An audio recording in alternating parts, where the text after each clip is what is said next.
ஔவையே, உலகில் அரியது என்ன? அரியது கேட்கும் வரிவடிவேலோய், அரிது அரிது மானிடராதல் அரிது. மானிடராயினும் கூன் குருடு செவிடு பேடு நீங்கி பிறத்தல் அரிது.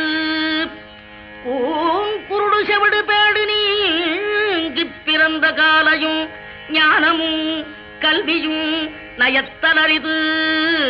ஞானமும் கல்வியும் நயந்த காலையும் தானமும் தவமும் தான் சீதலரிது.